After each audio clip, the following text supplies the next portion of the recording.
எதிரிகள் கூட உங்களை மதிக்கும் அளவுக்கு வளர்வது எப்படி? How to grow so even your competitors admire you. அதாவது சில பிஸ்னஸ்மேன் நீங்கள் பார்க்கலாம், அந்த துறையில் வந்து அவங்களுக்கு நிறைய காம்படிஷன் இருக்கும். அந்த காம்படிஷனில் அவங்க சக்சீட் ஆகி ஒரு மார்க்கெட் லீடராக இருப்பாங்க.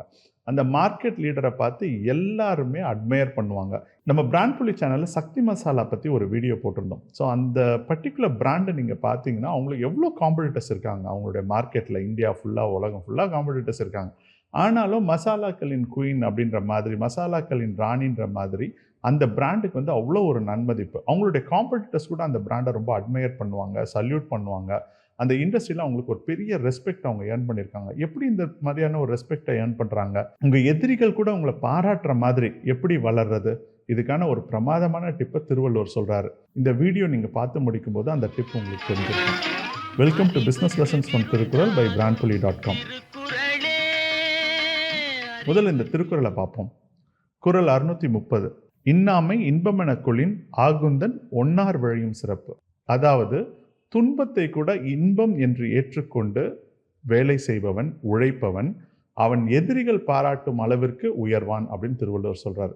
இது வந்து ரொம்ப முக்கியமான ஒரு விஷயம். இன்னைக்கு வந்து ஒரு பிஸ்னஸ்ன்றது ரொம்ப ஹார்ட், ரொம்ப ஹார்ட். அதுவும் காம்படிட்டிவ் வேர்ல்டில், சேஞ்சிங் வேர்ல்டில் இந்த உலகம் மாறிக்கிட்டு இருக்குது, போட்டிகள் அதிகமாகிட்டு இருக்கு.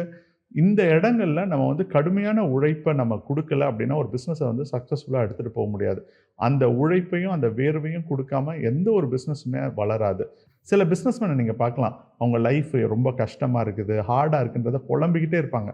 கண்டிப்பாக அந்த மாதிரியான பிஸ்னஸ்மேன் நீங்கள் சக்ஸஸ்ஃபுல்லாக இருக்கிற மாதிரி பார்க்கவே முடியாது. சக்ஸஸ்ஃபுல் பிஸ்னஸ்மேனை பாருங்கள், அவங்க ஹார்ட் ஒர்க் பண்ணிட்டு இருப்பாங்க, ஆனால் அது சந்தோஷமாக பண்ணிகிட்டு இருப்பாங்க.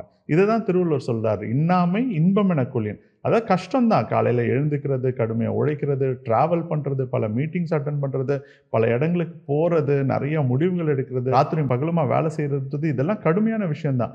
ஆனால் அதை அவங்க கஷ்டமாக பார்க்காம அதை இன்பமாக பார்க்குறாங்க.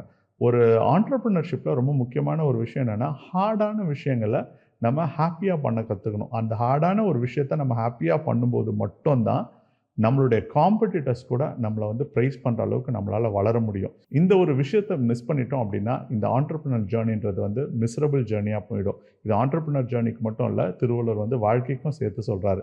என்ன ஒரு அற்புதமான குறள் இல்லை? இந்த வீடியோ உங்களுக்கு பயனுள்ளதாக இருந்திருக்கும் நம்புகிறோம். அடுத்த வீடியோவில் இன்னொரு கிரிட்டிக்கல் ப்ராப்ளம் அல்லது கொஸ்டின்ஸ்க்கு திருவள்ளுவர் என்ன பதில் சொல்கிறாருன்றதை பார்ப்போம். அறிவுக்கு விருந்தாகும் திருக்குறளே.